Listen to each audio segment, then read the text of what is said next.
And BK is back, and I've been doing a little bit of work on my base, and I thought perhaps you would want to see this.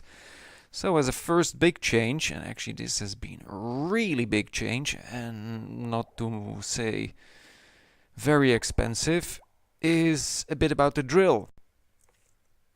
As you can see, I have changed those glass tubes to the more expensive copper transparent aluminum, or aluminium as it actually should be, dear Americans, transparent aluminium tubes. And it looks much better because now you can actually see the drill and anything that passes through. This has cost me quite a bit, and for that I had to contact a very strange kind of plumber service called Plum K. I will put that on screen so you can actually see it, how it is spelled, Plum K. Don't ask me where it came from, I really don't know. Those tubes run all the way up to the top and go all the way down to the bottom of the drill. And let me just show you that. And don't look at those chunks that aren't loading. I am in a place with a very bad internet connection. So as you could see, the tubes run all the way down here and also on the inside of the building. And this is something you haven't seen either. I have changed the bit of this thing that just now has a wall, and I put the floor in, and I'm going to use this design.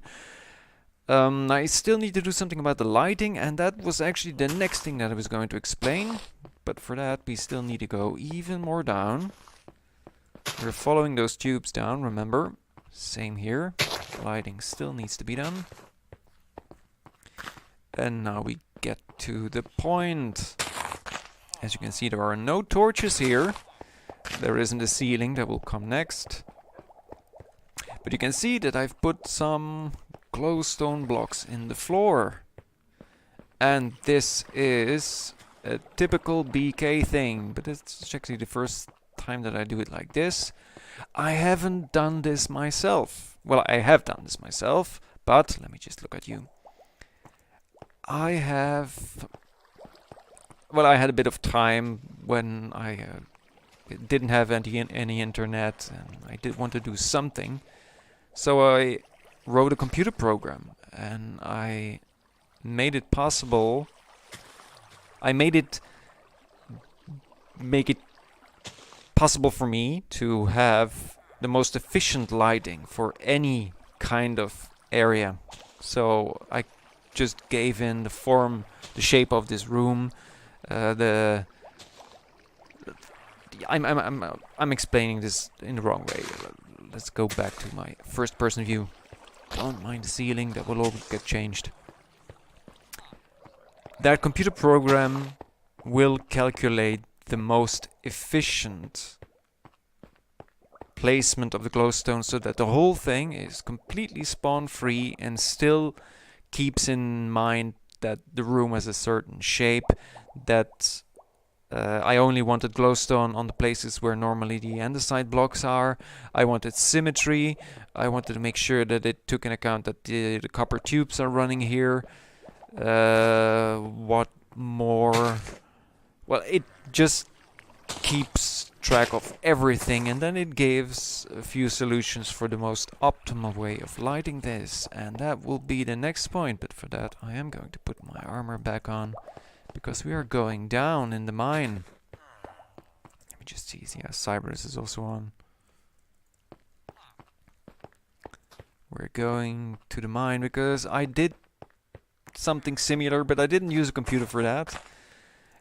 As you know, I normally place just torches to light everything up to make it safe, and I'm gonna change it because it wasn't the most optimal lighting system. Hello, Mrs. Slime, they're still here. As I placed the torches up till now, it was easy for me. When I dig things out, I know where to put the torches. The whole thing is safely lighted up. How do you say it? I don't know. But this uses much more torches than is actually needed. And since I do have a lot of glowstone, I thought I will do it with glowstone. And for my mind, this is the most optimal placement. Everything is completely spawn free. I didn't need a computer program for this because it's simple. This is such a large area. Having a computer calculate this is useless. This simply is the most optimal placement for pieces of glowstone to have everything safely lighted up or lit up. I think they both are right. I still need to adapt to digging the whole thing out. I've had to change some of the holes, as you can see. They're one off here, here there are two off, etc. And I'm also going to make the area slightly smaller, seeing that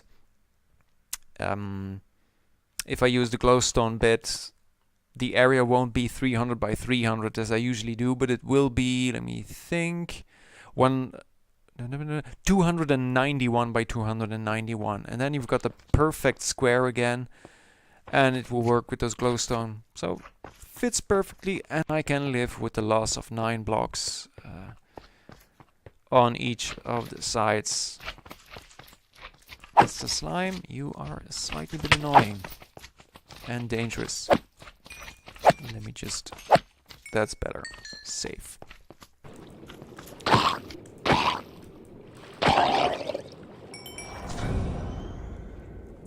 But now back to the copper tubes. You can see they go all the way down to the bottom of the drill.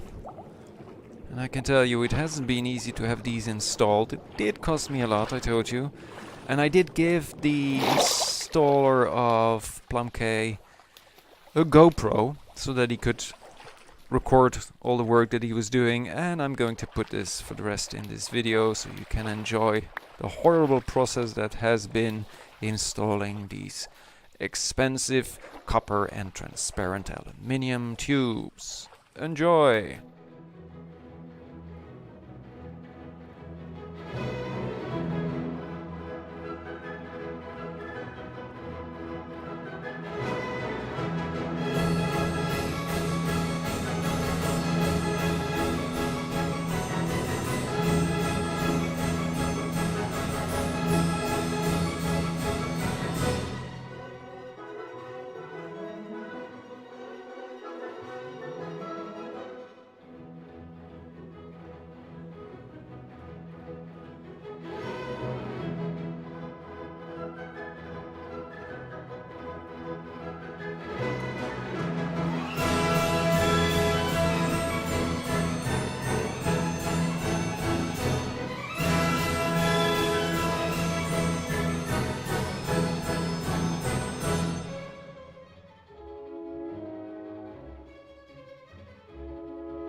I'm sure that if you ever need any plumbing job at your base, or need pipes or any other dirty thing or dirty sounding thing, you can contact PlumK.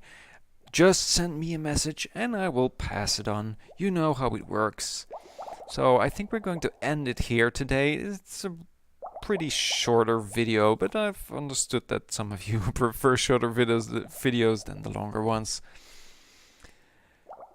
This is an early version of the floor lighting that I did in this room, but this is all going to be changed. I'm going to have that computer program that I wrote also take care of these rooms so that we get the perfect lighting, and the cheapest one as well, because I'm going to need a lot of glowstone down there in my mine. But I can handle it. I can trade for glowstone with some of my villagers. But for now, BK says bye.